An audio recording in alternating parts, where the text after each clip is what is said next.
We are live, sir. Welcome, welcome, ladies and gentlemen, boys and girls, children of all ages, preferably over 18. My name is Justin Collins, and this is another episode of ATA.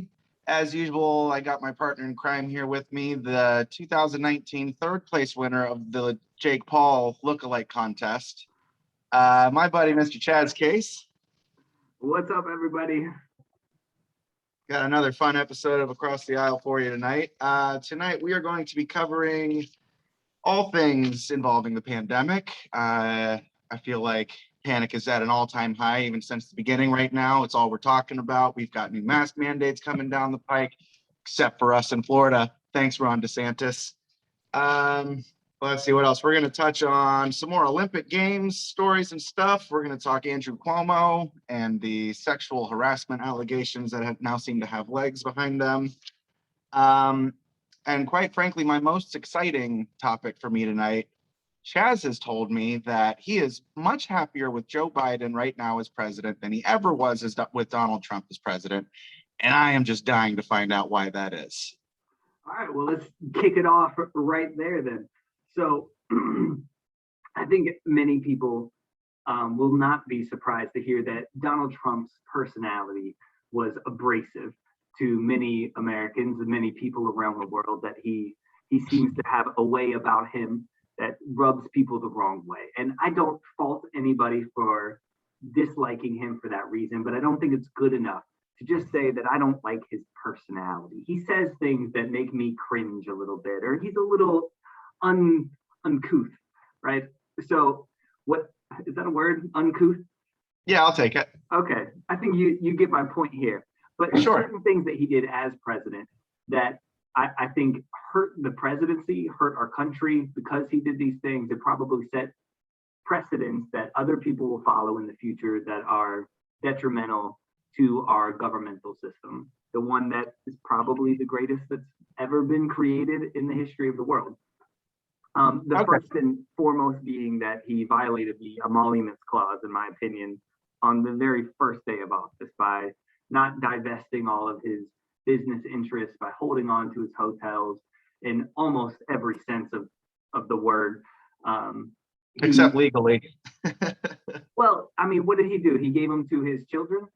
Basically, yeah.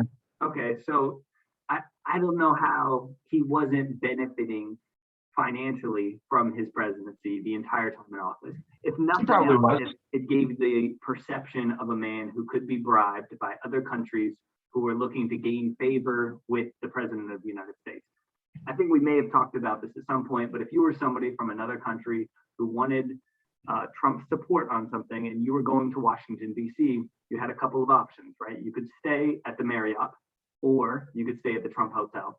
Now, if you're trying to gain favor with the president, I imagine you're staying at the Trump Hotel, which is enriching him financially. He also tried to host, I can't remember what the event was, but it was like the G7 summit at his own hotel. He talked about his hotels all the time as the president, going to Mar-a-Lago, hosting the best hotels at Mar-a-Lago. Beautiful hotels. What's that? The best hotels, beautiful hotels. You've never seen hotels like my hotels. Right. Mr. Big and Beautiful, and brings me to my second point. As the president of the United States, you need to be, in some ways, aware of the weight that your voice and your speech holds when you're speaking to the public as the president of the United States, into the world of the United States. Now, his vocabulary was lacking to the point where big and beautiful and the greatest, and he would throw things around that would never get past a freshman college course. He actually would have stopped him and said, whoa, when you say you're the greatest, you need to cite your sources. You need to define what you mean by the greatest. What you're saying is just all hyperbole. He speaks in hyperbole. Yeah. And he actually once said, I have the best words. The best, what are you talking about? This is language that, you would talk to a child about. When you say that, these are things that by the time you become the president of the United States, of the free world, you should be able to be reined in a little bit. You should have a little bit more command of the speech. He did not possess any of that.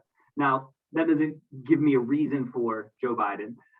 Joe Biden lacks the articulation with which Obama had, even Bill Clinton had, or Ronald Reagan as a Republican example. He's not in command of the language in that way, but 1,000 times light years away and ahead of Trump there. As for the emoluments clause, Joe Biden isn't benefiting financially off of the presidency in the same way that Trump did, in my opinion. And he released his taxes where Trump did everything he could to hide all of his financial investments, which at the very least, gives the perception of him being able to be bribed and not putting the American people first, but putting his own business, his own self first. Of course, this is all Trump does because Trump is narcissistic to an absolute T. He's like the definition. Look it up in the dictionary. There's the orange man himself, right? And so he embodied the narcissism, his entire shameless in his attempt to accrue adulation. Right? His phrase "draining the swamp," he admitted that he didn't make it up. He tried it out at a rally. People liked it. And so he kept using it. He had no intention of draining the swamp. He didn't even know what it really meant. He thought it was a pretty stupid idea, but it worked. And so he wanted to hear people chant because he loves hearing his own voice and his own rallies and just the praise that comes along with that. And then hires a Goldman Sachs CEO to be his Treasury Secretary. He hires nothing but yes men, and anybody who disagrees with him is a loser, a liar, even if he just praised them a month and a half ago. Now they're the worst person ever. Fires them. How about experience? I'm sorry, this is becoming a little bit of a rant, but I'm sure you. No, go on. His lack of experience. He didn't have any, nothing in political terms, which I think a lot of people thought might be a benefit, not be tied into that political world in any way, which may have been true for somebody that was incredibly intelligent, incredibly talented in many different areas.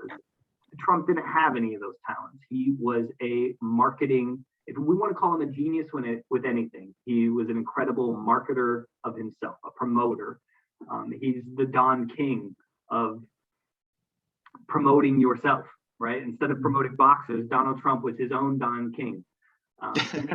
Throughout his business world, I think he built at one point a separate entrance for his yacht into his casino because he didn't want to just enter his own casino like a regular person. He wanted to be seen entering his own casino on a yacht. Great marketing, but is also something you do when you have voids to fill by the love of your father, which you never had, which I think is something that Donald Trump was constantly trying, like, just, if I can get more people to say they love me, maybe one day I'll feel better about something that I think he never felt like he was. I don't know. I'm not a psychologist, but it seems like he's lacking some sort of just a hug. He needs more of those. And I feel like he just can't seem to get enough for whatever reason.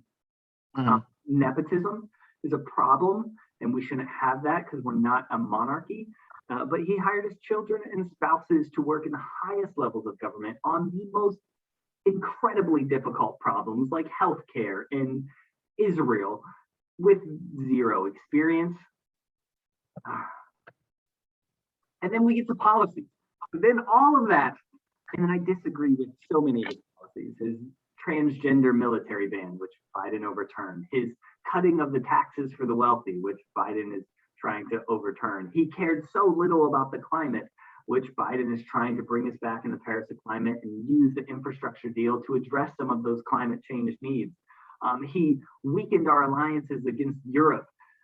He stoked the fears of many Americans about whatever group was helping him get more praise from his base. So the liberals or the Mexicans or the Chinese or whoever the other was, he stoked these and said things in his speeches that were in my day, they would have left in a stretcher. And then you see somebody get punched in the face as they're leaving the Trump rally. So that kind of language I felt was inappropriate as somebody who's running.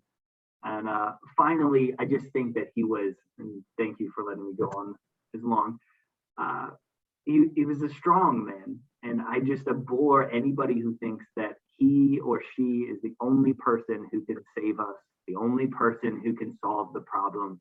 I think in every aspect of any problem, it's much better if you come at it with a we mentality. We can do this. We have to do it together. We can solve this problem. But not in Trump's world. The only person that was essential to anything was himself. And that was just repulsive to me as an individual. Bring Okay, it. so after our last episode, my wife told me I need to be better about interrupting and steamrolling. So, honey, I made a very conscious effort throughout this whole diatribe to just hold my thoughts. I took a couple of notes while I was listening. But if I'm understanding you correctly, Chaz, you're happier with Joe Biden, not because of necessarily what he's doing, but because Trump set the bar so low that he's at least higher than that, and that's cool with you. Is that what I'm hearing? Close. I would much have rathered a Bernie Sanders president. I would Obviously. much rather somebody who was fighting for climate change in gigantic ways. I want to change infrastructure so that we're better than any country in the world. So I've got some bigger dreams and bigger goals where I think Biden's more of a moderate, but he cares about the climate. He overturned the transgender military ban. He raised the federal minimum wage to $15 an hour. He's cutting the taxes, or not cutting the taxes of the wealthy. Things like that, where policy-wise, Biden is much more aligned with my worldviews. And so it's not only that Trump set the bar so low, which of course is true, and Biden has cleared that bar. Not my favorite person in the world, but yes, better than Trump. But also, I agree with some of his policies, and I'm happy about the direction our country is moving in with him as president. Okay, well, I'm glad to hear you say that, because I have just a couple of notes that I've noticed just in the last 6 months regarding Biden's policy, his rhetoric, the way he talks to people. So bear with me on this one. Okay. Inflation. Everything is up more than 5% what it was this time 6 months ago. Gasoline, orange juice is $7 a gallon in the state of Florida right now. You name it, it's more expensive now, right? And it's because he keeps pouring money into the economy. I think we're at, over $7 trillion in spending alone this year. Much of that money going towards political donors, but okay, it's going somewhere. But the problem is people aren't spending that money like we all thought they would. When we talked about the minimum wage, we talked, if people make more and then it costs more and then people will buy more, et cetera, et cetera. People aren't spending $7 on a gallon of orange juice. So now there's more money chasing less products. So now those products are now more expensive. And it's even gone beyond what any economic expert predicted it would by this point. Meanwhile, GDP is widely missing the mark. It was supposed to go up, I believe, 8% this quarter. I'm pretty sure it hit like 6.5%. So that's a big miss. The employment numbers that were supposed to come back, because realistically we had an artificial coma of the economy. It was self-inflicted. It wasn't something that anyone did wrong. It was we just shut everything down. So theoretically, all those jobs should be coming back, but they're not. Unemployment is actually climbing right now because a lot of people are realizing I make more money sitting at home than I do working 40 hours a week. So why wouldn't I do that? Let's see. More immigrants in detention at the southern border than ever in Trump's presidency. And we're just letting them in. We're not testing them for COVID. We're just putting them on buses or putting them on planes and sending them into the interstates. And, we'll find you when we find you. And yet at the same time, they're now telling us that parents at home need to wear masks to protect their children from COVID. So, okay, little talking out of both sides of your mouth here. We need to wear a mask when our children are in the house to protect us from COVID, but we're not testing people coming in by the thousands across the border. That's, I think, policy-wise, something he's done way worse than Trump. Extreme lack of transparency in the Biden administration. There was a few weeks ago, the Congress people from Texas decided the Democrats decided they were going to stage a walkout on a big vote for, I believe it was a voter rights bill or something like that. And they knew they were going to lose. So they took off to DC, and they're all like taking selfies on an airplane, not wearing masks. We're doing it. And they get to the White House, and like 10 of them came down or tested positive for COVID. And then you find out there's people in the White House who caught COVID. And, you know, they asked Jen Psaki every day, how many people are we talking here? And she's like, oh, it's not appropriate to discuss numbers. And the reporters even asked, well, what about transparency? You're supposed to be the most transparent administration. So how many is it? Well, we don't feel it's important. If it got anywhere close to the president, we would discuss it, but blah, blah, blah. Not very transparent. Also, did you know Biden has bombed Somalia 3 times in the span of 2 weeks, just a couple of weeks ago? Did not know that. Yeah, right? Every time Trump even looked at a bomb, it was front page news. But Biden has bombed Somalia 3 times over the span of 2 weeks in like mid-July, and we haven't heard a word about it. That's strange, right? I mean, it's kind of, I mean, I hate to say it, but it's kind of like when Obama was president and he was doing drone strikes left and right, and we weren't hearing about it, and Congress didn't approve of it, and et cetera, et cetera. So not super transparent in that sense either. I find it frightening that it's almost like his administration is like purposely keeping him from answering questions. If there's one thing about Donald Trump, involved with the transparency, but even beyond that, he never turned down a question. He didn't care if you were Peter Doocy or if you were Stephanopoulos or whoever the hell. I'm going to answer the question, and I'm not afraid to answer the question. All right. How many interviews did he take off the mic and walk away from? I mean, there were plenty of interviews where he wasn't answering questions or dodging questions and not answering them by just saying, well, no, you've got, and Stephanopoulos, I think, is a great example when he was sitting in his limo with him and Trump was trying to go over, well, they got the numbers wrong on the results of the voting or something like that. And he was like, well, Trump, that's a conspiracy theory. You know, that's not, no. But I'll take your point that Biden is, okay. Nobody had to say, come on, Mr. President, let's get off the stage now. No more questions, please. No more questions. Thank you. If he wasn't answering questions, he wasn't answering questions. There wasn't people telling him not to answer questions, I guess is more what I'm trying to say. Okay, that's true. They literally, like, they might as well have a leash on him and just say, come on, Joe, let's just off the stage with you. Yeah. And if you want to talk about command of the English language, I have a quote here from the town hall or whatever he did with Don Lemon. Okay. This was probably 3 or 4 weeks ago. And this was after he started this. The topic was children under 12 getting vaccinated and when's it going to happen? Mm-hmm. And after telling Don, you know what, Don, I've always liked it because you're straight up about this kind of thing.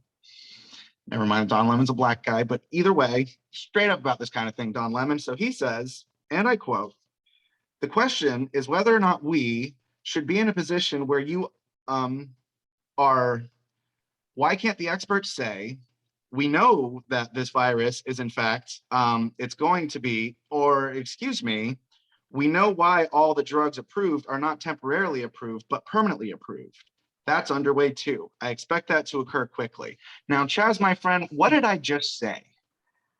Well, I think he lost his train of thought. He was being asked a question and all right, so what he was saying, right? Like if you were to take our conversation and put it down on a piece of paper like that, I think you could find areas where we might be thinking about, and what did you say? And those areas that let me just give you a little excerpt of that one more time. Okay.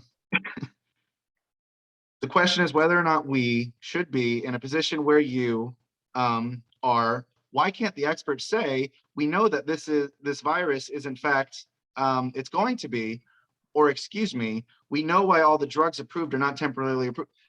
None of those words have like anything to do with each other. It's not like he started off on a thought. It's like, oh no, it's just like that was word salad. It was freaking word salad. That wasn't like I have a thought. I'm just trying to figure out how to articulate it. That was, you remember Michael Scott in The Office where he's like, sometimes I just start a sentence and then I hope I catch myself by the end of it and I just kind of fill in words as I go along. Like it felt a little bit more like that. Let's see. What's another good one I got here? Oh, okay. You want to talk about the way Trump is kind of bombastic and he's uncouth, I believe is the word you use. So Joe Biden was asked after his meeting with Vladimir Putin. Who the hell's John There Putin? you go. Vladimir Putin. I believe the woman's name is Kristen Collins. She asks, why are you so confident that he'll change his behavior? Talking about Putin. And Biden barks. Yeah, I'm not confident he'll change his behavior. What the hell? What do you do all the time? When did I say I was confident? Not an assurance he knows what he said. Oh, I'm sorry. Yeah, that's not an assurance he knows what he said, but it was a genuine question. When did I say he was confident? I was confident. He said it like 2 seconds prior to that. Let's get this straight. What will change his behavior is if the rest of the world reacts to them and diminishes their standing in the world. I'm not confident about anything. So Kristen says, given his past behavior hasn't changed, in that press conference, after several hours, he denied any involvement in cyber attacks. He downplayed his human rights abuses, refused to say Alexei Navalny's name. How does that account to a productive meeting? And he says, bitch. He says, if you don't understand that, you're in the wrong business. Now, can you imagine if Trump told that to a female reporter, how we would just go bonkers like that? Sexist, chauvinist. What do you mean she's not in the right business? Mm-hmm. But he said it. I think it would be helpful here if we started talking about issue by issue, because I think there are some valid points there with what you're saying. I think you're exactly right about Biden and him not also having a wonderful command of the English language. And it's hard to deny that he seems to have lost a step, right? And I've seen him in interactions when people question him on this in very polite manners to just say, listen, you're getting older. He's 78 years old. It seems like some Americans have a little bit of a hesitancy to electing a president who may have lost a step, right? And he gets angry. He's like, what do you want to do? You want a push-up contest? You want to get on the ground? Come on, man. Like, he gets very defensive about it. And that's not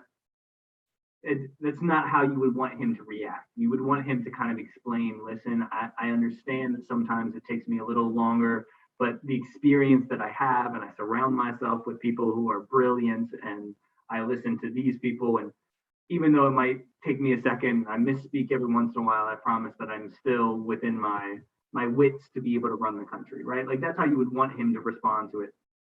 And he gets very defensive, which is a little telling that he might not, like Muhammad Ali used to do this when he was going a little punch drunk, and he would get really like, I'm fine, man, and he would, that's a terrible Muhammad Ali impression, I'm sorry. Heartbreaking to watch Muhammad Ali go through that, but it was obvious to everybody except for Ali that he was losing his ability to speak. And it seems like Biden is eventually going to come to that, as we and all it's okay. I mean, like you said, he's almost 80. Like, obviously, I feel like we should have known this going into it. He was already, like, I'm certain he did like Adderall or Ritalin or something before his debates with Trump, because it was a different Joe Biden. He was lively, he was spunky, like all that. And now he's back to kind of sleepy Joe, and he stammers and he stumbles. And did you see after like the G7 summit, Boris Johnson went around the table and introduced all the leaders, and then Joe Biden's like, oh, and the president of South Africa too, or the president of, not the president of South Africa obviously, but president of South Africa too. And Boris Johnson's like, yeah, I already introduced him. And the guy's like, yeah, he already introduced me. And Joe Biden's like, oh, man, got it. Oh, I missed it. So there are going to be those moments where we can nitpick little things here and there. It's not, though. It's not nitpicking. It's most of them. It is most of the times he's in front of the camera, especially if it has a teleprompter. It's like a one-sided fight. It's like Tyson beating a blind kid, and the teleprompter's just KO day after day. He's just not gonna. And Biden's just like, well, you know the thing, Right. So that makes you uncomfortable. This man doesn't seem to be all the way with it. as And far if he's not all the way with it, then he's not the one pulling all these triggers. And who is? okay. That's my concern. Well, I think that's a legitimate concern. And unfortunately, we are given those brief snippets of him in these meetings here or there. We're not seeing all the behind the scenes, things. People like Andrew. The only president to fall up the stairs. And it's frustrating. So it's hard to defend this because all I can go off of is what other people say about Joe Biden, right? So Andrew Yang, somebody who I listen to his podcast a lot. I think he's a pretty brilliant young political mind who's got some cool ideas, and he is usually very articulate and down to earth. I don't know a better way to explain it. He seems like he can just talk in a way that most politicians don't know how to do, where he can kind of level with you. And he goes, I'll tell you, I've been in the room with Biden. It doesn't seem like he's lost a step. He's still very there. He's very with it. Now, maybe Yang is just playing the political game. He's a Democrat now, and so he's just going to play as a Democrat and hype that up.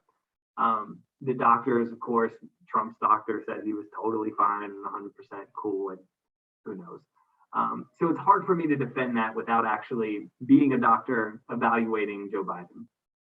I agree that some of his word salad is worrisome and off-putting, and I would much rather the Obama articulation that we got during his 8 years. As a wonderful speaker, right? Even to George W. Bush, I know he misspoke at times, but he was a wonderful speaker. That was endearing, though. That was endearing when W did it. You misunderestimated.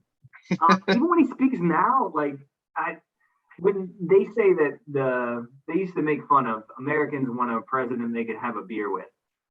It wasn't that.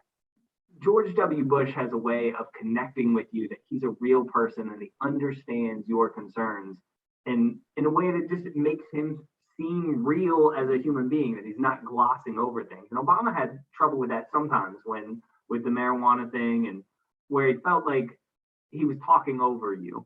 And I think a lot of Americans felt that they were being talked down to sometimes when Obama would speak. So I'd take that point.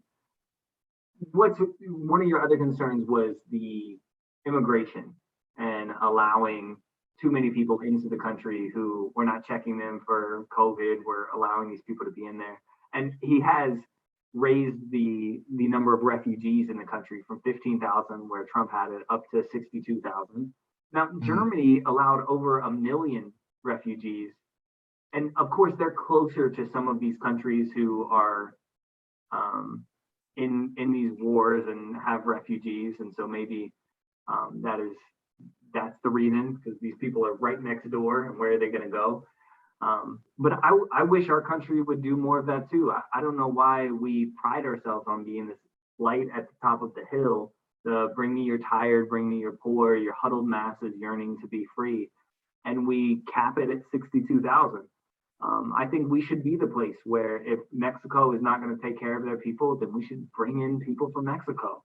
The key word being people. I feel like we have this weird thing that we do where if you're born on Texas soil, you're somehow valued more than somebody that's born on Juarez, Mexico soil. And I don't feel that way. I think whatever child is born 20 miles south of Texas is just as worthy of all of the freedoms and protections we have here in the United States as the person born in Dallas.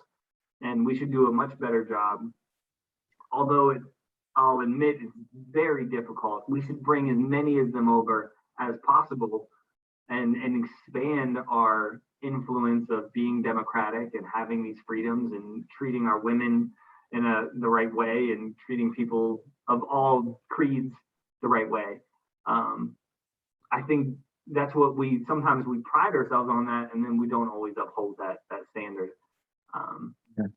So I applaud that, but I agree. I wish we had a better answer at the border.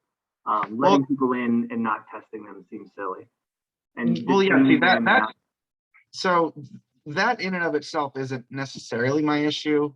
It's they're now telling me, who's fully vaccinated, that I have to go around wearing a mask in public places because I could infect people who don't want to get vaccinated.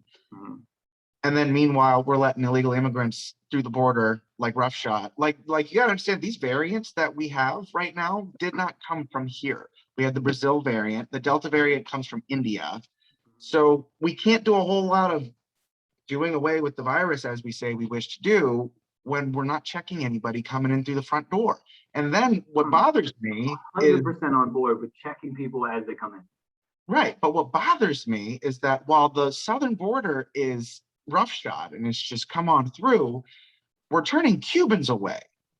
Now, if you ask me, people living in Cuba are far more deserving of refugee status than people in Mexico or people in Guatemala or what have you. If not more deserving, at least equally deserving.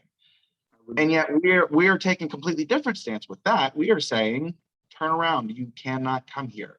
Why? I would love to know that too. I do not understand why we can't have a system in place the same way that, Ellis Island in the early 1900s or Angel Island out in California.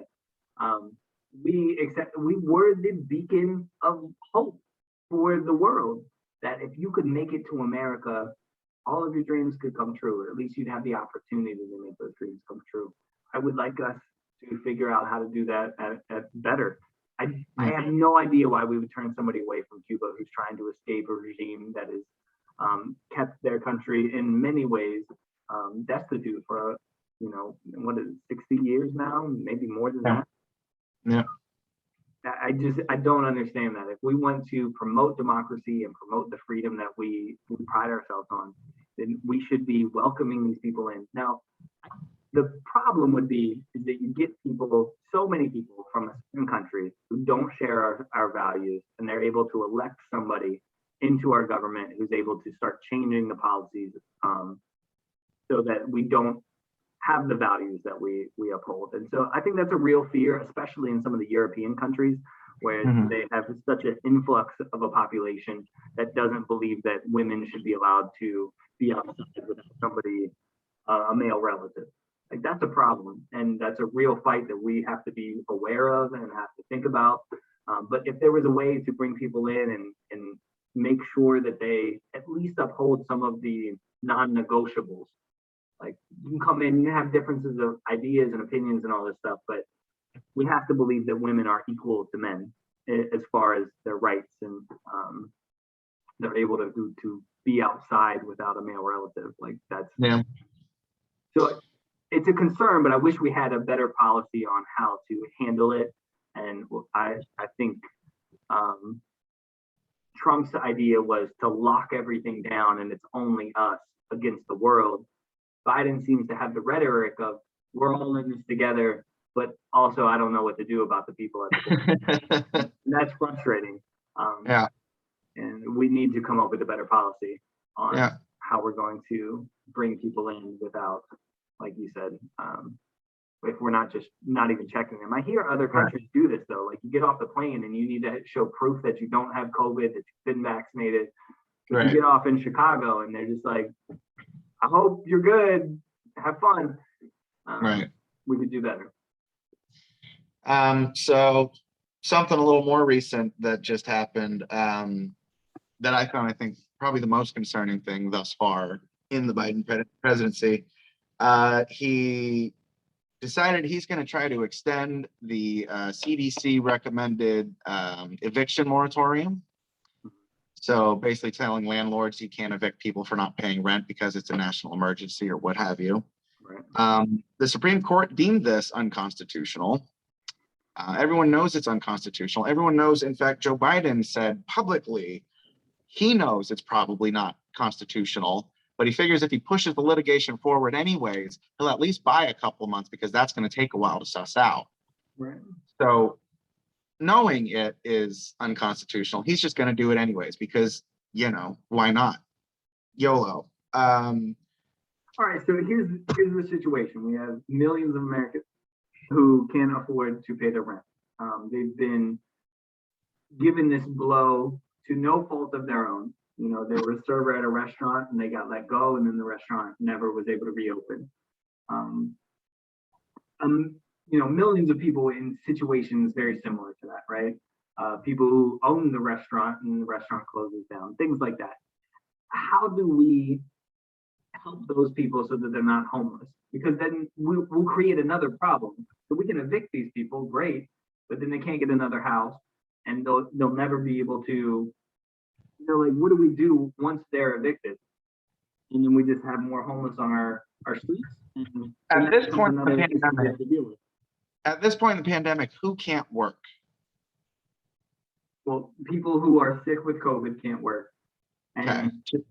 10 days out of your life. Go ahead. Right. Okay.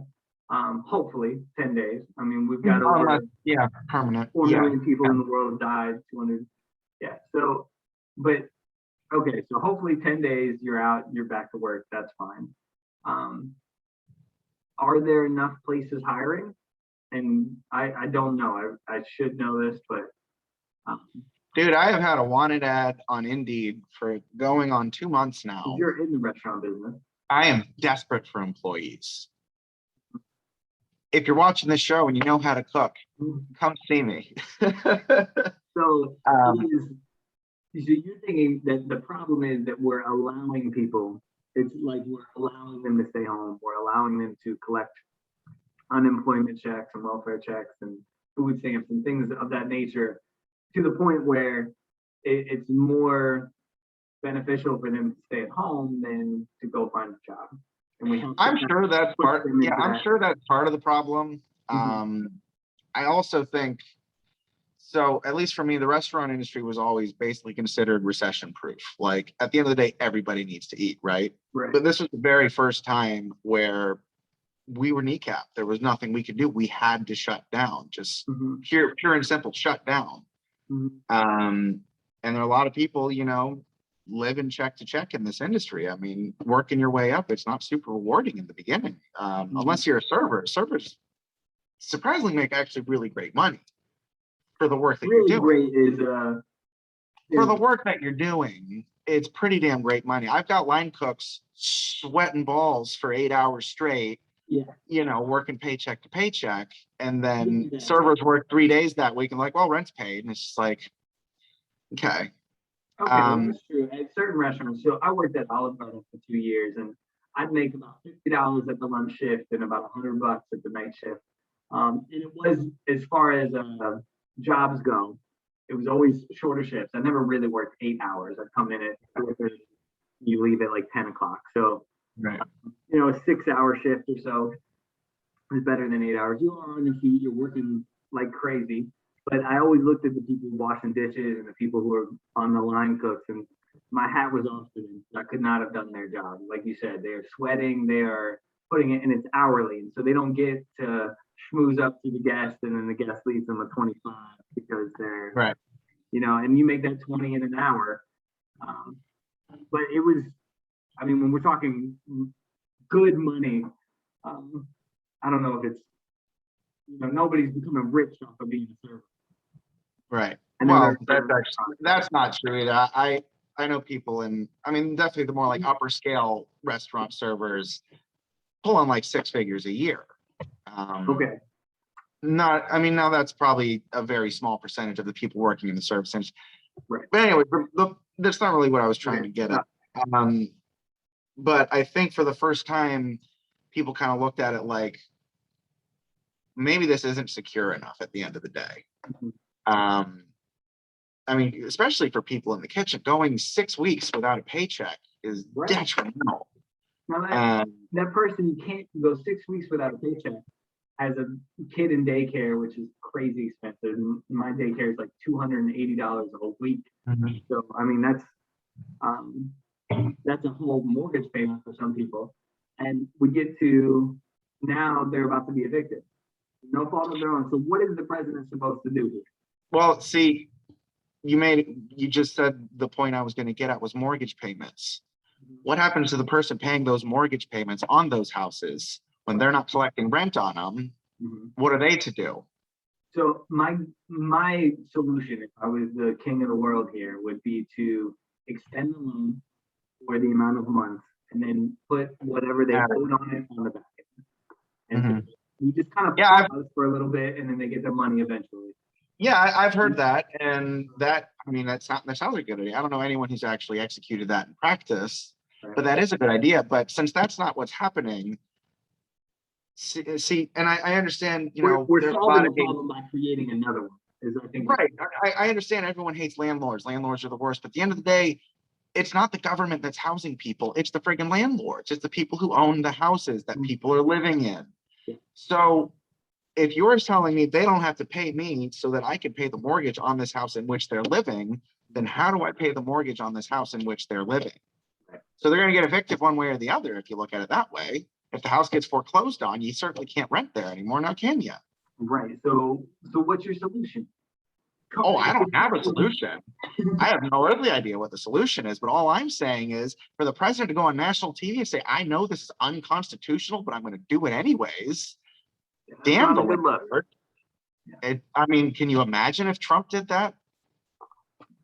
I can. I feel like he did. No. Possibly could. He never admitted something was unconstitutional when he tried to do it. Okay, he just pleaded ignorance. Is like, what? I was just thinking out loud. I thought it was a good idea. I wasn't actually going to do it. Right.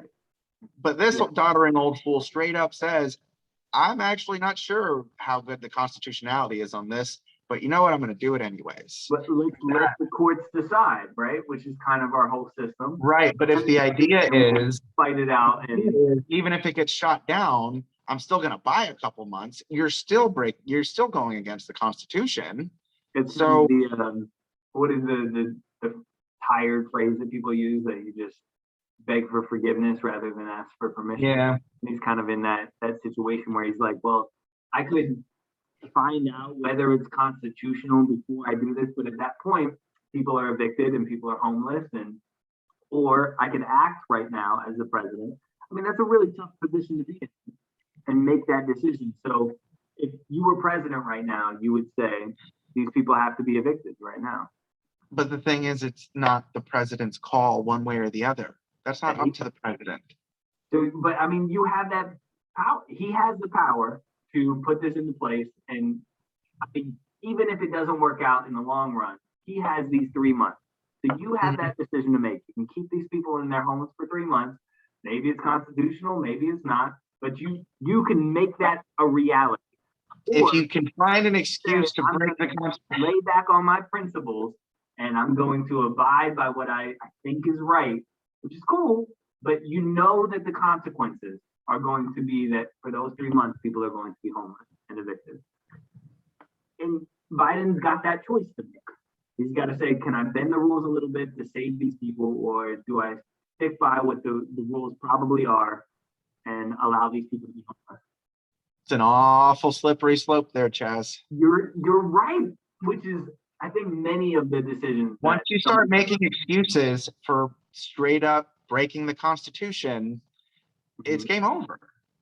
There is no more Constitution. If you can find this excuse, you could find another excuse, and you can find a different excuse, and the next thing you know, we don't even need the branches of government anymore. And the next thing you know, we're Cuba. So we went real fast there, didn't we? Yeah. Saving people from being homeless to being a dictatorship. Still homeless. Still homeless. Yeah. So you're right. That's a tough call. I think in that situation, I like that Biden erred on the side of keeping people in their homes. And but I agree with you. I mean, you have to be very careful of the slippery slope. You have to make sure that you don't fall down that thing, because it's very easy to just start doing whatever you want, as many presidents have.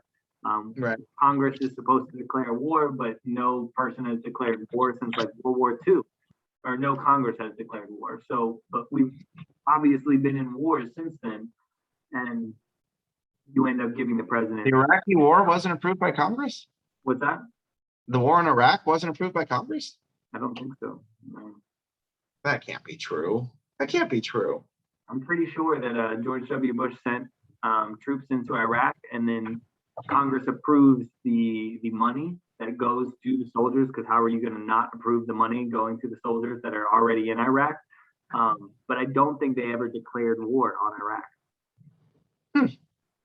Ready? I'm going to do a little.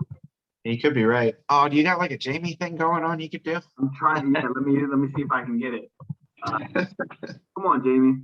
Where are you at? I was thinking about, we really need a Jamie to be on our podcast. One day, my friend. We're working on it. Ever declare war on Iraq? Session. In fact, despite engaging in conflicts in places like Vietnam and Iraq over the last 70 years, Congress has not declared war since 1942. Huh. Isn't that crazy? And I learned something today. It's what we do here at ATA, ladies and gentlemen. We learn and teach. So yeah, that's a really good point. All right. Moving on to Andrew Cuomo and this debacle that he is finding. I don't know. I haven't read enough on Andrew Cuomo. Just the headlines that I think 11 times or 11 different emails that they found in the probe. So this isn't just hearsay. This isn't any accusations. This is whatever the investigation was that said, yeah, he sexually harassed 11 women as the governor of New York. That headline is problematic. That's pretty bad. And for all of the hatred that people had against Donald Trump for the 52 women who accused him of sexually harassment or assault or other crimes, as a Democrat, we need to hold Andrew Cuomo accountable, and we have to stop sweeping this under the rug. And I can understand how somebody on the conservative side would say that, man, it does seem like MSNBC doesn't like to talk about how Andrew Cuomo is going through this. It does seem like CNN seems to forget that this is a news story, while if it was Donald Trump, this would be front page news. And that's frustrating as just of the world that we have those two. I mean, we've known about this for like a year now. Like, this is not news. We heard about it. And then he killed all the old people, but then we also didn't talk about that. Right. And then he wrote a book about how he killed all the old people in New York. And then he was the greatest governor in the country up until about 5 minutes ago. And then all of a sudden the actual investigation susses out and it's like, yeah, these allegations have legs. And now, whereas a year ago, you had Chris Cuomo with his brother on the show with them with a giant Q-tip, like, this is for your big schnoz, bro. Now all of a sudden he's taking very firm, I cannot discuss issues with my brother. It is unprofessional. I am an objective journalist. Yeah, piss off, Cuomo. You know what I mean? Right. But we knew about this a year ago. So a lot of us are kind of just like, well, we knew that was going to happen. But what's interesting is I don't think he's going to resign. And I don't think he's going to get impeached. I think he's just going to ride it out. He's just going to ride it out, just like Northam did with today. One of the girls filed a criminal complaint against him, and so when these things happen, I think we have to let the courts decide. We have to let the facts come out, and it's very easy to accuse people. I don't want to say easy, but a probe can find that you sexually harassed, but what does that mean? And believe me, I'm not defending him in any way. I really have no information about what happened. But did he tell a bad joke and that was assumed? Or no, there was some where he like straight up reached his hands up a girl's blouse. But what was really funny was he put out a statement and he had like a slideshow behind him, and he's like, I've done this with many people throughout my 40 some odd years of being in public life, and it's always like that Godfather kiss that he's showing. He's like, I've done it with men, and he's kissing like De Niro on the cheek or something. Like women, he's kissing Hillary on the cheek or something. And then it's like LGBTQ people, and I don't know who the hell he was kissing there, but he's like, so I've done it a lot. So I don't understand how. And it's like, well, I don't think anyone was saying that was sexual harassment, but the allegations of you reaching your hands up a woman's blouse and asking her if she likes older men, that is kind of what we're talking about. Right. And I mean, he admitted to saying like that he was asking this woman who had just started working for him, like, what do you think about sleeping with older men or something to that, meeting older men? Like, I don't know how you don't think what you're doing there it's ridiculous. I mean, just absolutely out of bounds. As a 60-year-old man in power, after everything that has happened over the past 5 years, you've got to be absolutely tone deaf or a predator of some sort. I think this guy should be held accountable. And as a Democrat, as somebody on the liberal side, we have to, if we're going to say all this stuff, especially about Trump or any other conservative member, like Matt Gaetz or something like that, then we need to make sure that we're doing with holding our own accountable. Yeah, and it was funny. The defense is something like it's a generational thing. Like people from we kiss people on the mouth and on the cheeks and stuff like that. And even Mayor de Blasio goes on TV, and I guess they have like beef with each other or something. But Blasio goes on TV and goes, reaching your hand under a woman's blouse and groping her is not a generational thing. I know plenty of people his age who would never do that. Yeah, I mean, Biden had some missteps with that as well, you know, with his touchy. Did you see? I think it was Peter Ducey asked Jen Psaki. He was asking her if like she thought, or if the president thought Cuomo should resign after the investigation. She's like, yeah, that's his stance. He's been pretty clear on that. And he goes, does he believe that there should be an internal investigation on his allegations with Tara Reade from the 90s? And she just kind of like shits herself for a second. And she's like, well, the president has always been very clear that women should be heard. That it should be taken seriously. And I know you love to ask that question, but I don't have anything more to say on the subject. And it's just like, oh. So Tara Reade said something about Biden? Is that what you just said? Yeah, not Tara Reade, the actress, like from American Pie. This woman's name was Tara Reade, and evidently he like pinned her up against a wall and felt up her skirt or something like that in the 90s. Yeah. Allegedly, obviously, allegedly. Absolutely. Allegedly, it didn't. And that's one of those things where it's very hard to prove. Obviously, if Biden says he didn't do it and she says she did, and not that, and it puts, whether you're male or female, somebody accuses you of something that is very difficult to prove. You say that it didn't happen, or she says that it does happen, or flip the I want to use the right language here. Flip the gender of the person, maybe not gender, the biological sex of the person, whoever is saying this, right? Whatever pronoun makes you comfortable. Whoever is saying, the accuser is saying something, the defendant is saying something else. It's unprovable. There are no witnesses. It makes it very, very difficult to believe. You don't want to side with anybody. I don't want to side like say, I don't think Biden would do something like that because I don't know. I wasn't there. But then I also don't want to believe this lady without having any evidence either, because he should be innocent until proven guilty. And he says it didn't happen. So you're in this weird position as an observer to not be able to have an opinion. And I think the best thing, I don't know, we should allow the courts to decide and hope that, you know, it didn't happen, I guess. But yeah, that's a really tough position to be in from an observer standpoint, because I don't know where to stand on that without more information. So I think Cuomo is in a really tough spot, and it looks like at this point, I don't know. I mean, if everything is false, seems like, I don't know. I think he walks away from it, man. Yeah.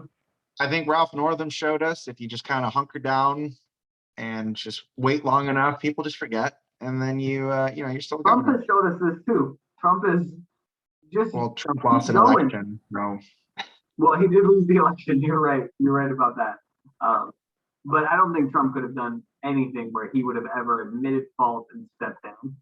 I think he could have shot somebody on 75th Avenue. I don't know if that's a real avenue, but he could have shot somebody and he would have said, listen, just like the guy in, I think, the Philippines, the leader in the Philippines who like bragged about killing drug dealers with no court date, never like gave them due process or anything. Just, that guy's a drug dealer, I know it.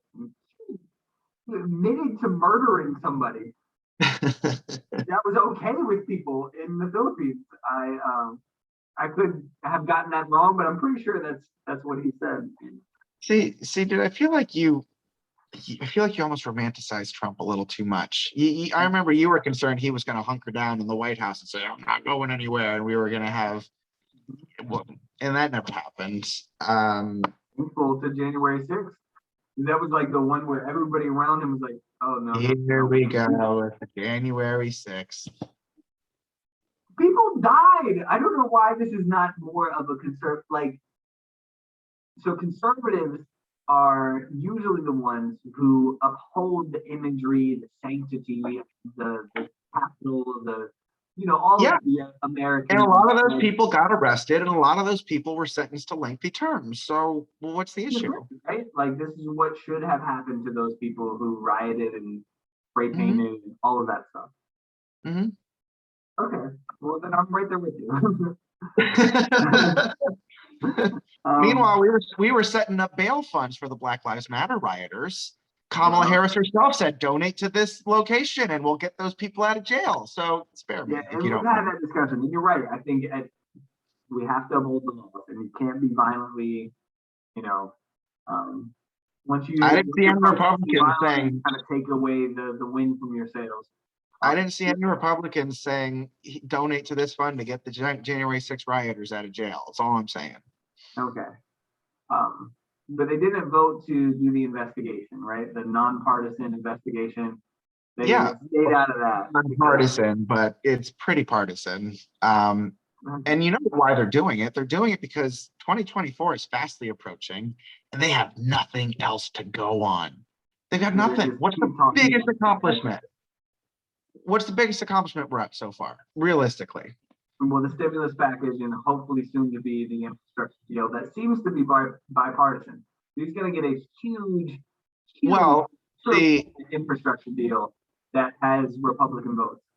See, it's bipartisan, but it's also contingent on if the American Rescue Plan or whatever the next one is, which is not partisan, is signed into law. And Biden said that himself publicly. He's like, yeah, I'll pass the bipartisan bill as long as that other one gets passed too. Mm-hmm. So it's like bipartisan light, I guess you could say. Right. But I think he's taking a lesson learned from the Obama presidency, where Obama really came in there thinking he was going to be able to work with Republicans and found out that there was nothing that he could do to get Republicans on board. Their goal was to make sure he didn't get a win. And so I think he tried way too long to get along with Republicans and therefore lost a lot of legislation wins that he could have gotten had he just steamrolled over Republicans. But Obama had a couple of years where he didn't need to work with Republicans and didn't get a lot done either. And that's where Joe Biden is now. Super majority in the Senate, which is what you need now to pass that legislation. So those two years that I used to get on him about that too, I looked more into it, and he still needed that 60 votes, and he didn't have the 60, even though he had majorities in the Senate. Well, what's interesting is, well, what's interesting is that now there's now Joe Manchin is the one they got to worry about, an actual Democrat, and it always comes down to him on these things. Like I've never heard of Joe Manchin. Powerful man in the world right now. Right now he's like the most powerful senator in the country, which is interesting. Which I'm kind of okay with. Like, I kind of like that we've got this guy who it seems like he's kind of courting some Republican favor. I don't know if he has any presidential aspirations in any way, but it seems to be somebody that I would love to see somebody who could unite both sides. Somebody that both people trusted. I feel like we need. I don't think it's that though. I don't think it's someone trying to unite both sides. I think it's a Democrat who got lucky in a purple state and is thinking, shit, I don't want to screw this up. Right. And we have the same thing. We've, on the right side, we got Mitt Romney, we got Susan Collins, certain people, again, Republicans in purple states, just trying not to lose elections. So they kind of just, and yeah, that is kind of a good thing. Like if your concern is losing election and what you have to do is work with the other side to get shit done. It's like, yeah, I feel like we all win that way. But I don't know, it doesn't seem to work out very often on either side of the aisle. So here we are. I do find so something I've been thinking as I get into administration is that it's very easy to at the bottom not knowing what's all going on and all of the information that's been given and deliberation that's taken place. It's easy to say that these guys are all just political. All they want to do is just get elected. And I can't imagine we can get 450 something people in Congress who really don't care, like who really they're only there for political opportunism. Like I imagine just as human beings, they're trying their best. They're trying to figure out a way to get their interests passed, and also, of course, they have to think about the political game, because if they want to get their interests passed, they have to stay in office, and so they have to play this weird game.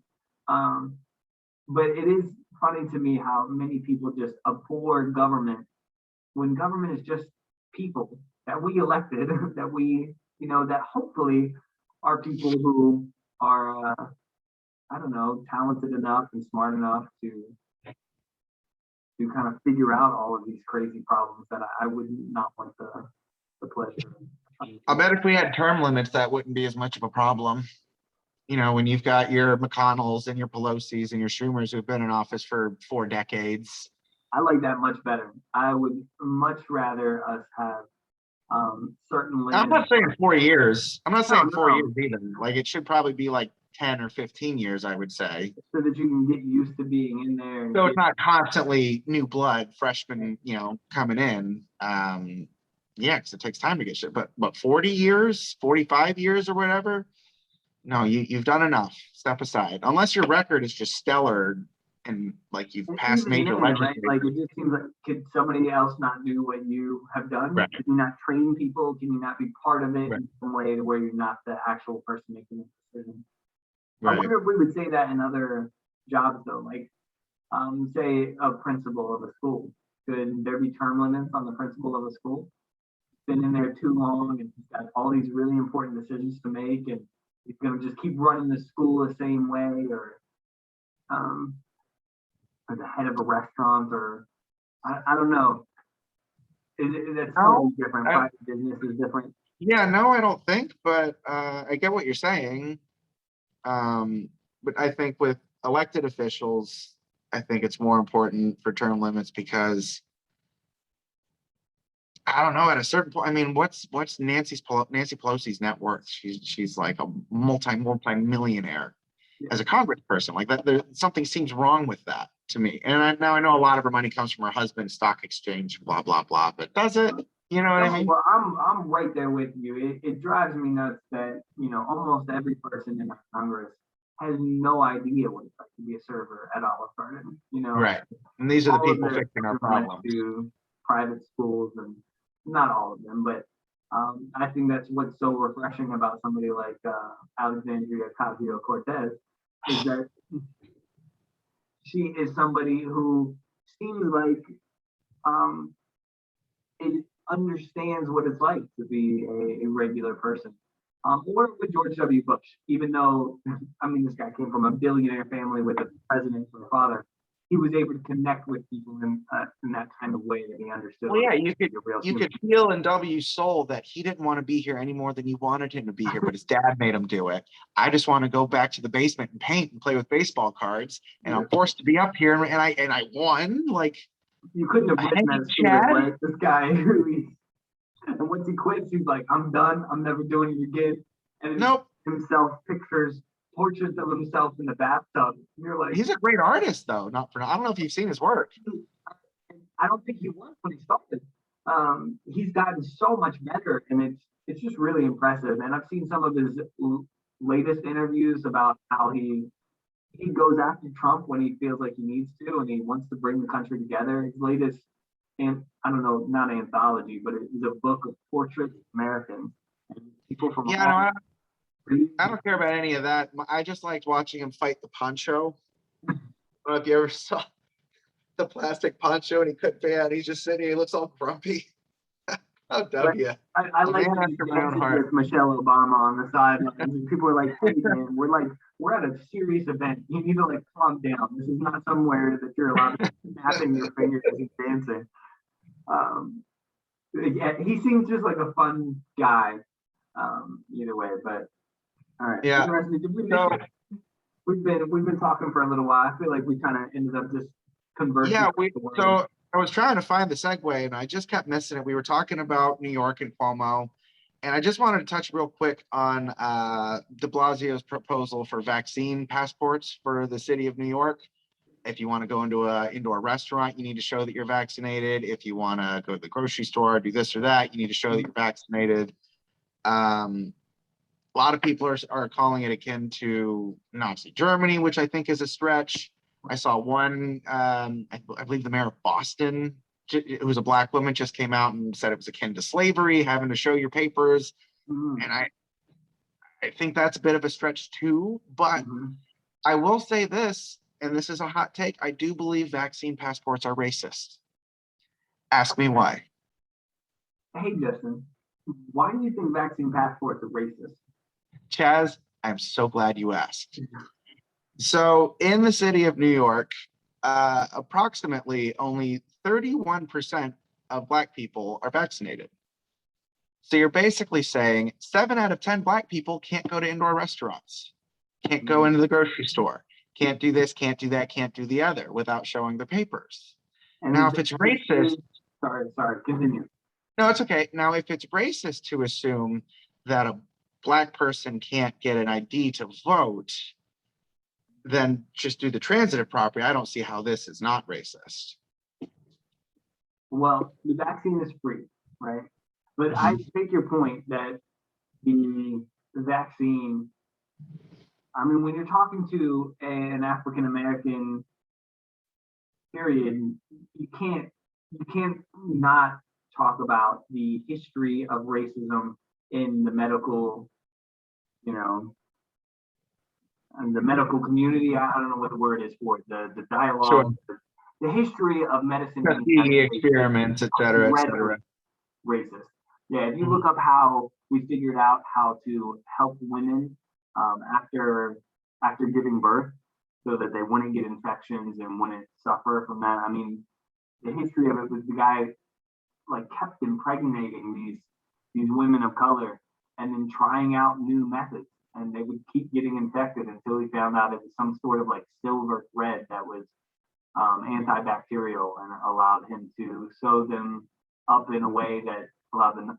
So it was like a great medical discovery, but at what cost? At the cost of the pain of these individuals. And there's plenty of examples of that all the way up until the 1950s, 60s, and probably after that, where Black communities have suffered at the hands of doctors and people not giving them all of the information that they needed to make sound medical decisions. So I get, if you're Black in this country thinking these people are lying to me, that these people aren't telling me the full truth, and that's gotta be really tough, because even if you're not Black, you gotta have a little bit of that.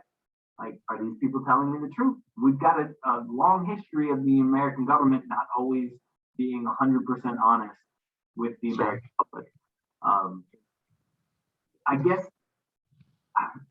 I want to believe the government. I want to believe the medical experts. I want to believe the scientists. And if they're all right, what we're looking at now is a decision whether, if you are not vaccinated, you are not making a decision just for yourself. You're making a decision that is very not possible. It will harm other people. You are making a decision to harm other people.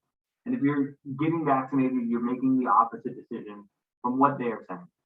And so we're sitting at this point where I see a lot of people now on Facebook posting, well, it's you do what you want to do and I'll do what I want to do, and that's the way. I don't understand.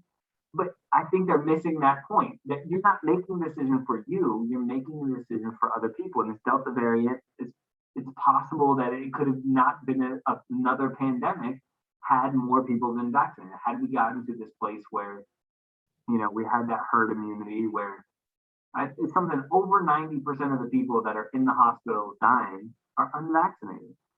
So we have to call a spade at some point, and these businesses are only are going to suffer too. DeSantis has said that it's not possible to have a vaccine passport to get on a cruise. So these cruises, I'm not getting on a cruise until I know everybody on the cruise is vaccinated. So Why? I'm going on a cruise. Why not? What's that? Why not? Aren't you vaccinated? Well, I am, especially now with the Delta. So then what do you care? Variant. Well, so the vaccine, from what I've heard from the experts, because I'm not an expert, is systemically protective. So my system, but it doesn't protect my nose and my throat. So it's possible I'll get a little cold, which means that it's very possible that I'll also spread the virus to other people who are unvaccinated. Now, when I spread it to people who are unvaccinated or to people who are vaccinated, it gives the virus a better chance of mutating. Could be talking out of thin air right now, so anybody who's a virologist, please correct me. But as we continue to spread this, we continue to get variants, which continues to keep it in our population and helps us not get out of this pandemic that we seem to be in. So I see this thought process as backwards. Okay. And the reason I see it as backwards is because the vaccine is widely available to everyone for free. Mm-hmm. So if you don't take the vaccine, for whatever reason, and I'm not saying there aren't reasons. If you're 20 years old and in good health, yeah, you probably don't need the vaccine. There's not a whole lot of longevity research on it. And so if you're figuring I'm 20, I'm healthy, stats say I'll more than likely be fine, I'm cool with that.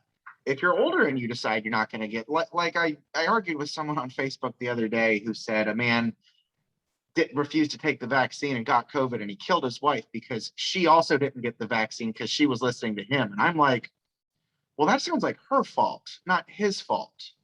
If you don't get the vaccine, the responsibility is now on you.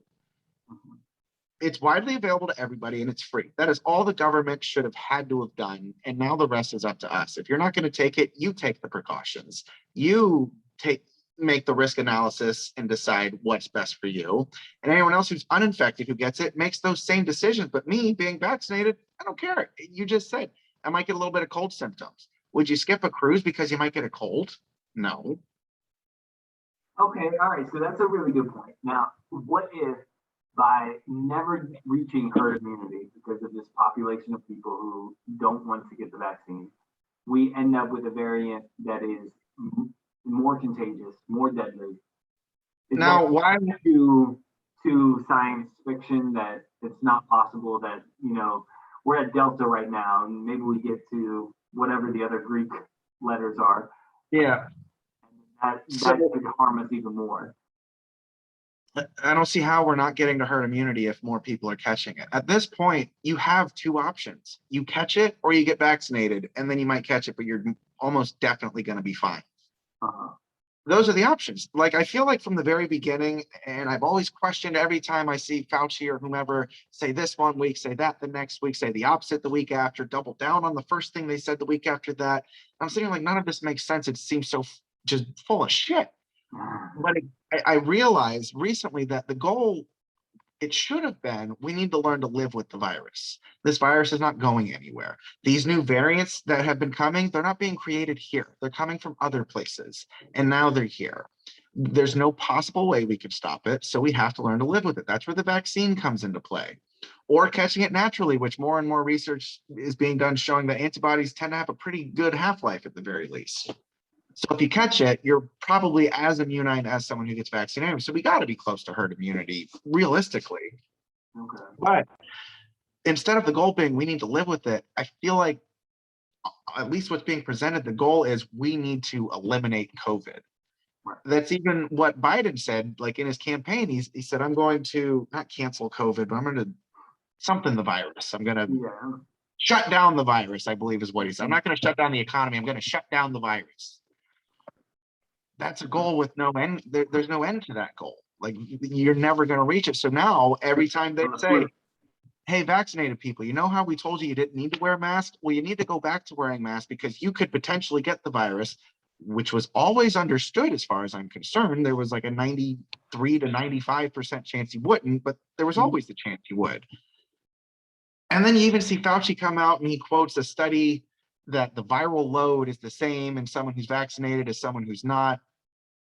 But it doesn't say how transmissible it is in someone who's vaccinated or someone who's not. And a lot of people recognize that. Viral load isn't the issue. It's the severity of the symptoms and the transmissibility. And that's not being talked about. Well, I think the Delta is pretty transmissible. They did a study of transmissible, but not, I don't know about under the vaccine. But the study that he was citing was based on, in India, on a vaccine that's illegal here. We don't sell it here, or we don't offer it here. So wasn't the right, because the study that I heard, it was like 474 individuals at a party in Massachusetts where most people were vaccinated, and then like 84 people got infected. So Right. But none of them died. Not one of them died. And right. that's where the messaging is missing. Mhm. All you see is, oh, Florida and Texas are accountable for all of the cases in the country right now. Well, yeah, it's hot as shit out in Florida and Texas. We're all inside. That's how it works. And come November, you're going to see it in the Northeast and the Northwest. Like Mhm. that's where we're going to be. But they're not causing all the deaths. We're like somewhere middle of the pack as far as deaths go. So what the messaging should be is, hey, if you're vaccinated, you're like almost certainly going to survive COVID if you get it. Right. Not, oh, if you're vaccinated, you still have to wear a mask because that person doesn't want to get vaccinated and you might get them sick. That's backwards messaging, because now you're telling people, well, I don't have to get vaccinated if I'm going to have to wear a mask anyways. So my dad has refused to get the vaccine. I've tried all of my persuasive negotiating techniques, and it's not happening. He's not going to get the vaccine. So what do I do? Like, because I care about my dad, I'm probably going to wear a mask around him because it's very possible that I could get it because I work in a high school. And so if I get it, I'll probably be fine. But if I pass it on to him, that he could be in a lot of danger. And what I think he thinks he's going to be fine because he's Superman. But so, you know what I'm sorry, go ahead. Well, I try to do that to the person that I'm passing the target. Like, he's probably somebody's father too. And although I think being a little silly by not getting vaccinated, I also don't want to give it to him and kill him too. But you know what's interesting? It's only like this logic only comes from the vaccinated people. The unvaccinated people don't care. That's why they're not getting the vaccine. But they're stupid. And I think that, I mean, well, that's what's so frustrating about this is because I think a lot of people who are unvaccinated, they have their own reasons. I talked to somebody today who was unvaccinated, but she had caught COVID before. So she's got the antibodies and she feels like I'm okay. I don't need to get the vaccine. I'm worried about the long-term effects of it. And I should be fine because I have the antibodies from catching COVID. So I understand that there are probably legitimate reasons not to get it. It's not what the experts say. The experts say that everybody should get it, as far as I know, unless there's some. Everyone 12 and up, you can't get it if you're under 12. Right. But kids under 12 aren't dying. So it's like, and that's another thing. What's this? Francis Collins, I think's his name. He's one of the directors of the NIH. He said, if you're a parent, you should wear a mask in the house if you have children, because if they're under 12, they can't get vaccinated. But there's no data to suggest that children under 12 are dying of this disease. So why? Well, and I hate wearing a mask. So I want to believe some of the evidence that we don't need it, and that I would much rather get to a world where we just don't ever have to wear those masks again. But I tend to just side with I guess I'm the sheep that they talk about. If the experts and the scientists tell me I should do it, then I listen to the experts because I don't have the PhD in virology. But the problem, my issue is, Chaz, is the experts aren't showing their math. When they come up with these new guidelines, it's not based on new information. It's just, well, now we think this is it. Why are we making policy on hypotheses instead of actual science or the finishing product, the conclusion of science? Every time there's a new hypothesis, it's like, oh, put it into policy. And it's just like, no, let's pump the brakes.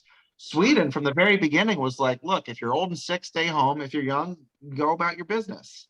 Never had a mask mandate, none of that. And they're somewhere like middle of the world as far as deaths per million. So there's no evidence anywhere that suggests mask mandates work, for example. You have to dig into that data more. I feel like I want to trust these people who are dedicating their lives to looking at this data, which I'm not privy to and I'm not doing. And so, but I understand your point.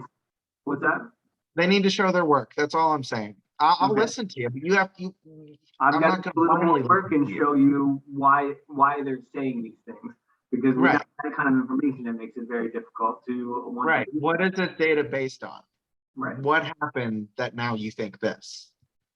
next time on ATA, Mr. Tate is going to do a little more homework and trying to convince Justin Collins.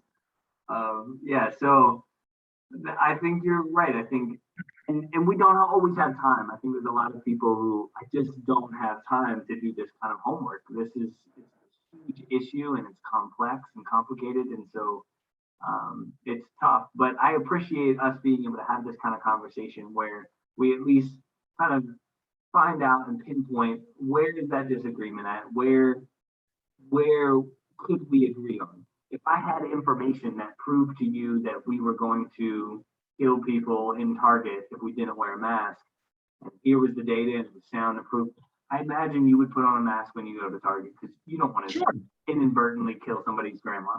Sure, but most of the data suggests the opposite, and yet the suggestions are you have to wear the mask in Target, and it's like, well, based on what? There's no data to suggest vaccinated people are major vectors of transmission, nor children under 12 are major vectors of transmission. And yet now we're talking about putting masks back on in school. Again, except for Florida. Thanks, Ron. Yeah, well, how about this for big government? No school district is allowed to come up with their own mask policy. If you require masks in Florida in your district, he will not give you government funding. So some districts, Alachua has called him on his bluff and required masks. And we're just kind of waiting to see. Is he going to not give money to Alachua County? It's going to be very interesting. I can tell you that in my county, they're not going to require masks. It's going to be optional. So it'll be very interesting. And I'll tell you from my experience and now working in at least 2 counties, when the masks were required, it seemed like it was a little bit of a dog and pony show. That we did all these things, and maybe it helped a little bit, but if you're going to require masks on for students in English class, but then say that they can take them off when they're playing basketball in gym class, it seems like we're just, what are we doing? Right. Still and what was funny was I just saw, I don't know, one of the doctors in Biden's staff came out and he was talking about if you have someone over to your home, you should be allowed to ask them, are you vaccinated? And if not, would you mind wearing a mask? And he says, specifically an N95 mask, because with how transmissible the Delta variant is, we actually believe it blows right through the mask. And yet those are the masks everyone's wearing, are the stupid cloth masks. So are we really doing anything? Is me being vaccinated wearing and again, like I told you months ago, I like the neck gaiters. I know those don't work, but nobody calls me out on it. So I don't care because I'm vaccinated. Do whatever you want. I'm vaccinated. Get sick. That's not my problem. Well, and for a very cynical outlook on this, I mean, if you had to guess the percentages of liberals who are vaccinated and the percentages of conservatives vaccinated, I guarantee you the liberal side is going to be much, much higher than I'd bet a ton of money that you bet more liberals are unvaccinated or vaccinated. Poor liberals, I would imagine if we looked at percentages, more liberals would be vaccinated than conservatives. And that makes no sense because Trump's the one who rolled out the vaccine. So why wouldn't all?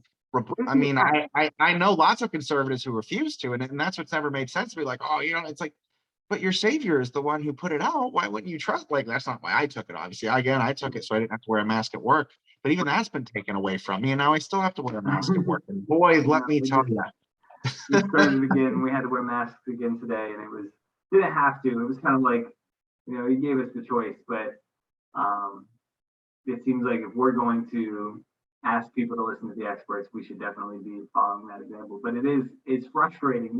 I see where you're coming from, and I think that's why these conversations are important, and we need to be able to listen to each other without just sometimes calling the other side stupid. And it's easy to get emotional and just be like, oh, I'm so frustrated that these people are so ridiculous. Again, all I'm saying is show your work, because when I have to find the work for myself, it's telling me the opposite of what the suggestion is. Right. So why are we making the suggestions? Where is this coming from? Please just paint me a roadmap, something. That's all I ask. We need these people who are giving these suggestions to be better educators. We need to find out where people are and figure out how to break down the cellular molecularity of I'm just saying, look, we've studied X, Mhm. it shows Y, and therefore we say Z. And it's like, okay. I feel like that's exactly what they're doing.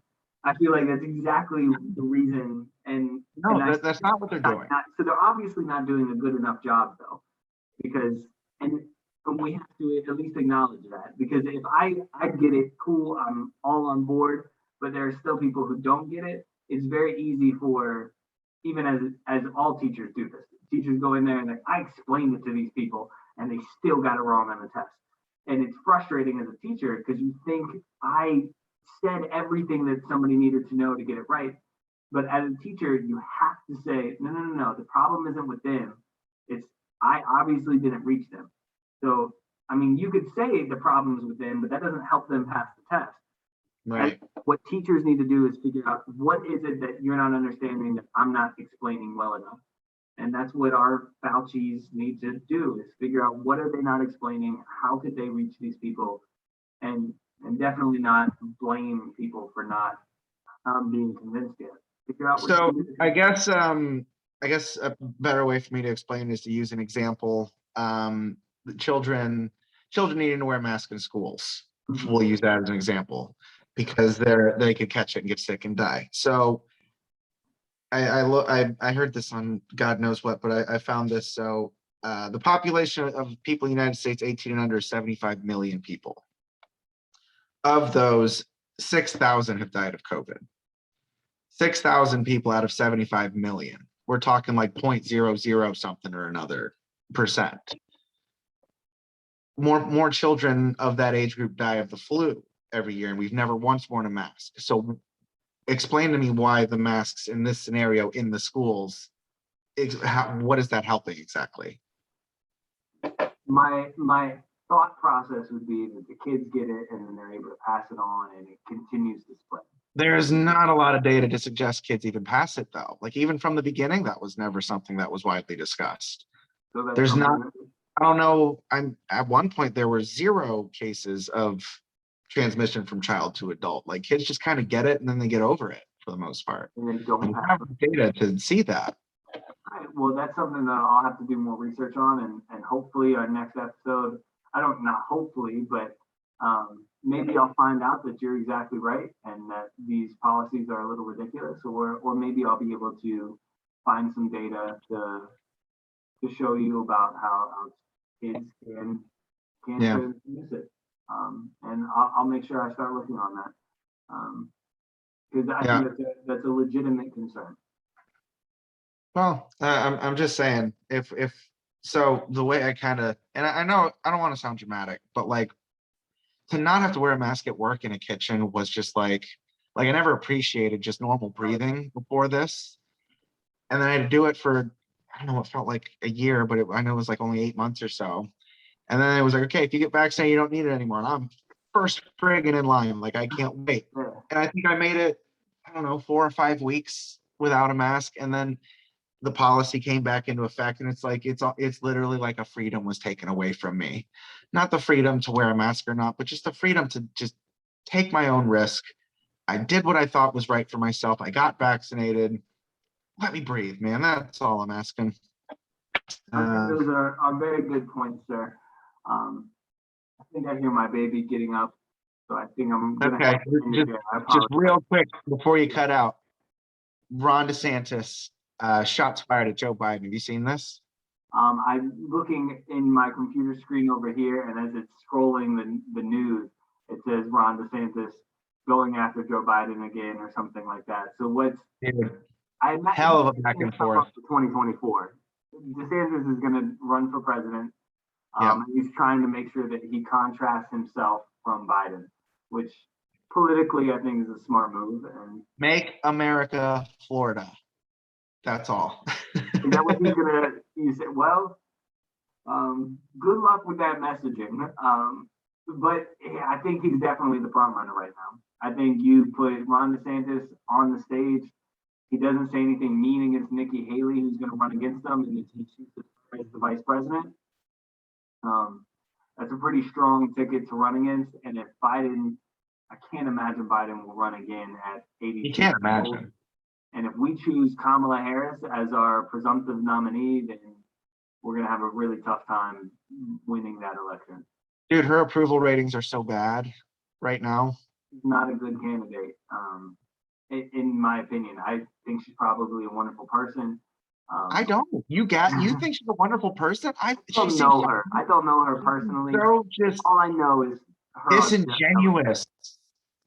Well, it's tough. I find that it is tough. It's hard to be genuine when you've got all these people telling you this is what you should do. And she's the vice president of the United States, so obviously they got something right. If her goal was to be the vice president, she succeeded. But obviously, we would like for her to be president. I think the goal was for her to be president, and they figured out they couldn't do it the old-fashioned way, so they shoehorned her in the back door. Yeah, I'm Andrew Yang, baby. 2024. I'm all in. I'm sorry, dude, but I like Yang. He's a president. I don't see it. I mean, he couldn't even win the race in New York. Mayor of New York race. I think he would have had a much better shot. But I've listened to the mayor of New York on Real Time with Bill Maher, and I don't know. Like, I was all Andrew Yang, but then I heard that guy speak, and I was like, I would have probably been convinced to vote for him too. So yep, dude seems very moderate, pro-law. He kind of seems like he's the guy. He would be a very interesting candidate for the presidency. He seems like he's a liberal in certain senses, but he's not so woke that he wants to dismantle the police department altogether and doesn't believe in law and order and things like that. Dude, did you see?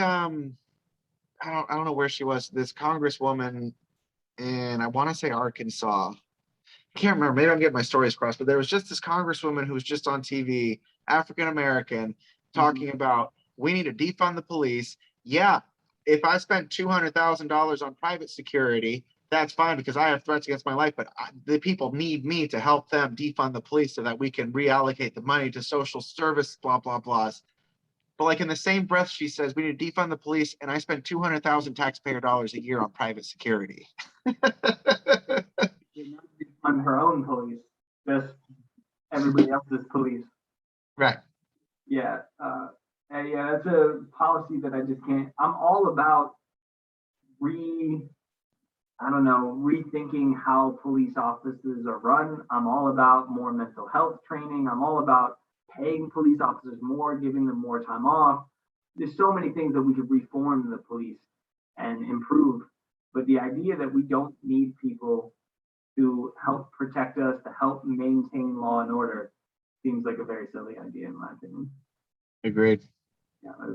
All right. Well, that is it, ladies and gentlemen. We did our very best. We'll make sure we try harder next time, I promise. But thank you for tuning in. My name is Chaz Case. I'm Justin Collins. We'll see you next time.